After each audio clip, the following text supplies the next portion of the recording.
I know they taught you it was cute. You get back at mommy and daddy about all this stuff, but come on, man. Come on. Come on. China's going to let you dress up like Mary Poppins? No. China's going to shoot you in the back of the head and blow your brains all over the place. Little stupid commie. All right, I'm done. I'm done with them for now. Whew, these people, they are attacking our system, and they have no idea what the rest of the world's like. God forgive them. They don't know what they're doing. Okay, this is going too long here. Because, oh yeah, let's get to this. Now, I remember being at Charlie Sheen's house about a year ago, and he was telling me, oh, yeah, I heard a new Red Dawn's coming out. By the way, I should show it on air. I have the Wolverine jacket. Charlie gave me that. I actually have the Wolverine. Alex is lying. I've shown it on TV before. Anyways, it doesn't matter. It's just more weirdness.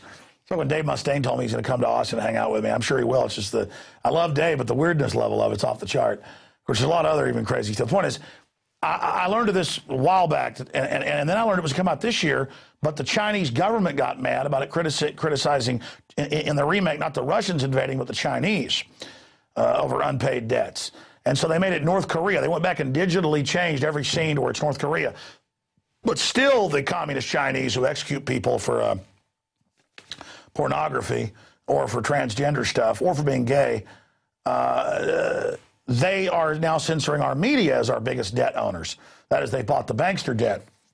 And Prime Target Security on their YouTube channel shot this video, and we went and checked with the company. This is indeed their set in Pontiac, Michigan, and it just got released. So this is a first look at the communist occupying the Pontiac, Michigan.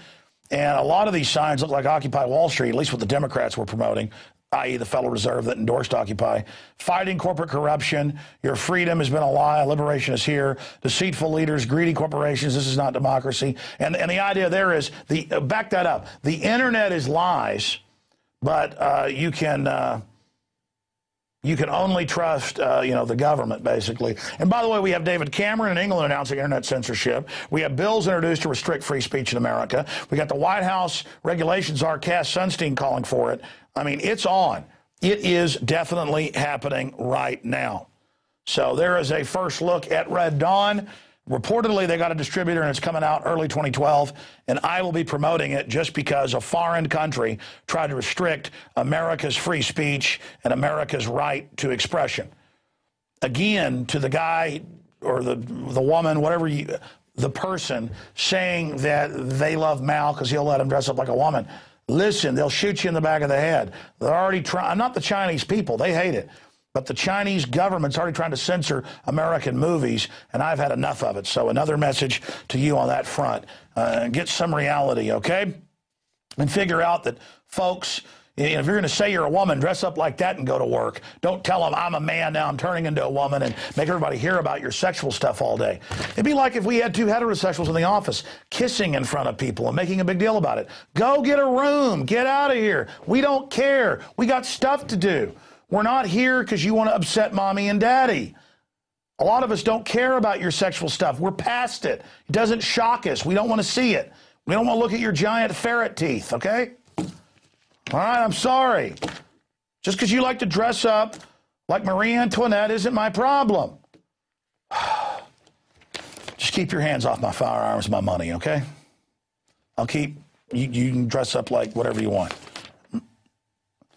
Yeah, we got this piece. CDC, I knew about this years ago, but they've got a new angle on it. Natural News has got a great breakdown on it. For decades, they put mercury in the vaccines. Then they said they'd taken it out, but they only released certain lots that didn't have it that were available if you jumped through 15 flaming hoops on a blue moon. CDC officials removed large amounts of data from the study that showed a decline in autism rates following the removal of the thimerosal. The agency then twisted the remaining data to imply an increase in autism rates following the removal of thimerosal and suggesting there was no link between thimerosal and autism. Next slide, please. Upon submission of the CDC's tainted version of the study to pediatrics, the study's authors contacted CDC officials to let them know that the agency had incorrectly interpreted the data. They tried to tell the CDC that its figures and conclusions were wrong and that the corrections needed to be made. But the CDC went ahead and said, we don't care, we're going to publish it. The CDC allegedly responded by saying that it would take a look at the incorrect data, but proceeded to submit the corrupted version of the study to Pediatrics Journal anyways. CDC ended by convincing the journal to publish the fraudulent study, which did no 3. Yeah, but let's go over what the data showed. They never took the thimerosal out. So they said, oh, look, it's still going up when we took it out. They put out a mandate that vaccine makers create small lots of vaccine that didn't have thimerosal. That's what they call the clean vaccine, that like the German government got during the flu thing that the public didn't get. Remember that story? So, yeah, it's like saying, yes, Barks root beer puts out 100 cases a year that doesn't have caffeine, but our other million cases does. So we can now say caffeine's out of all of our root beer. No. The thimerosal was still in most of the vaccines. It was just taken out of a small amount, and that's how they play the game. Okay, wow, a lot of stuff we just covered there. No rest for the wicked, as they say. But we have a review here of the movie Contagion with sometimes Infowars.com radio fill-in host, and he's also our on-the-road coordinator. Next year, we're going to be speaking in a lot of locations around the country. Reporter Richard Reeves went and saw the movie and said it was amazing. Of course, it has Matt Damon in it. I was about to say it the way they say it in Team America. Matt Damon. But the point is that he went and saw it, and here is his review of the film dealing with a mass contagion, everybody taking a new vaccine to treat it. Here's the report. Hello, fellow Info Warriors. Richard Reeves with a short movie review on Contagion. Starting out with the release date, 9/9/11, September 9th of 2011. Right there, some level of concern needs to be given to this movie, and we need to really watch what's going on because we've been under threat of biowarfare terrorism now going on 15 years, maybe even 20 years or longer. So this movie could be one of those lone gunman type of events where we need to watch out what's going on because right, like I said, from the release date, 9/9/11, cause for concern right there. And watching this movie, right off the top, you realize that this is a big budget movie. I don't know how many millions of dollars were in their budget, but it was far-flung, all over the world, scenes from Hong Kong to Chicago to San Francisco to Minnesota to other parts of the world as well. As the movie title suggests, Contagion is about a biological virus that is spread by contact very easily amongst the human population. They say ultimately the CDC is the one investigating this biological virus, and they come up with that it's a combination of pig and bat and then some other entity that they can't really diagnose, and it's spreading like wildfire, basically doubling on a daily basis. Luckily for the human race, a lot of the people are immune to the virus. So we are left to wonder, though, is this a biological New World Order perpetrated attack, or is it just something that happened due to natural circumstance? And right at the end of the movie, which I want to give you a spoiler alert right now, make sure and watch for the end of the movie because basically you kind of get to decide whether it's man's activity or a big corporate monster out there unleashing this for potential profit and gains. Frankly, the most realistic biological disaster movie that I've ever seen. They really went to great lengths to make it as realistic as seemingly possible. So a lot of telltale signs that these biowarfare attacks could be on the agenda for the NWO. As a matter of fact, in one of the scenes, Dr. Cheever, played by Lawrence Fishburne, said that we should see about trying to get this vaccine put in the water like we do with fluoride. So there you have it, folks. So watch for that last scene, and you can help in telling us what the full message of this movie could be. All right, Richard Reeves, thank you. We're going to go to break. We're going to come back with our next guest and the fact that in these foster homes, reservations in Canada, half of the Indian children are dying. Half of them. And we got the big money bomb, 27-hour transmission kicking off 11 a.m. tomorrow.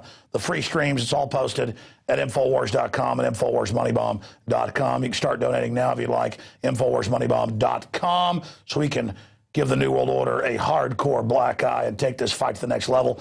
Stay with us. Ron Paul, a visionary who predicted the financial crisis, a leader with a plan to solve it. The Paul plan? Balance the budget.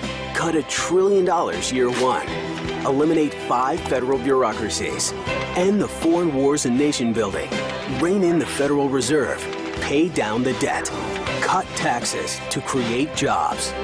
Ron Paul, a plan to restore America now. I'm Ron Paul, and I approve this message. If you believe in this information and want to support its viral spread, go to the Infowars store at Infowars.com. We've got the new G.I. Joe Infowars t-shirts. We've got the incredible Pro Pure gravity-fed filters available at Infowars.com in the store. We've got a new DVD, Scientists Under Attack, the Don't Tread on Me flag. We've got all sorts of different bumper stickers to help spread the rebellion virally. It's all there, wristbands, citizen rule books in every order. Order online at Infowars.com today. The water filters, the canteens, it's all there. Infowars.com.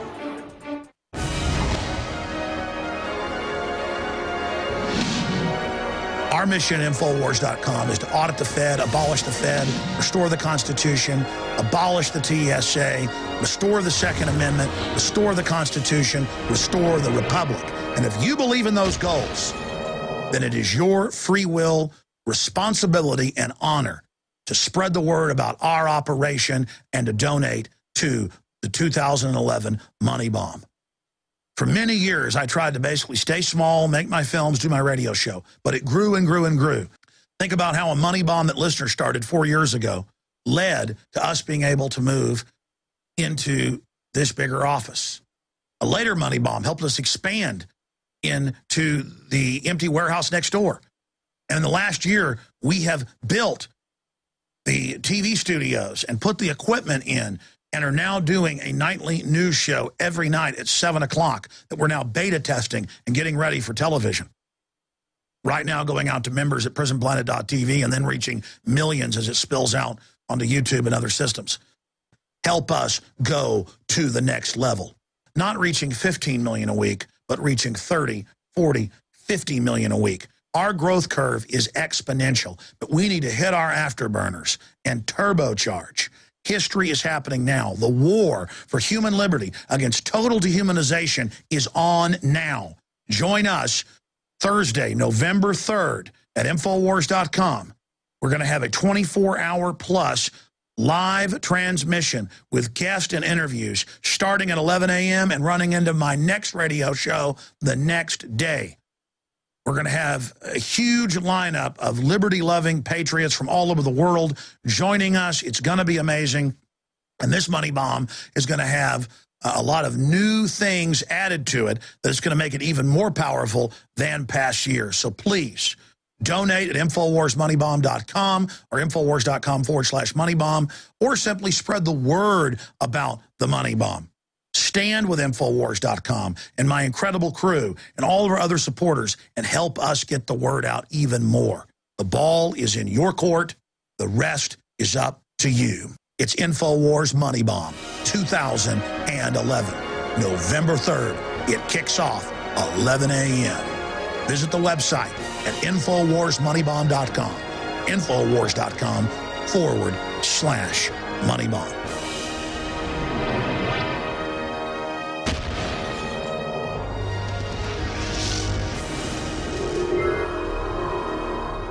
Welcome back. It is Infowars Nightly News, the second half of this November 2nd, 2011 transmission. And we've had a lot of listeners contact us and say, hey, you interviewed Kevin Annett 3-4 years ago in 2007. Have him back on. There's been even bigger developments since then. And we can put on screen a Globe and Mail article. It was also in the Ottawa Citizen and other papers, admitting that half of the children taken from natives in the different orphanages in Canada died. At least half. And they say tuberculosis, other things. Well, Kevin Annett is a former minister of the United Church of Canada. He is the author of Love and Death, the Valley and Hidden from History, the Canadian Holocaust. Again, he authored 2 books about Canadian Aboriginals, Love and Death in the Valley and Hidden from History, the Canadian Holocaust. And he joins us to give us an update because a lot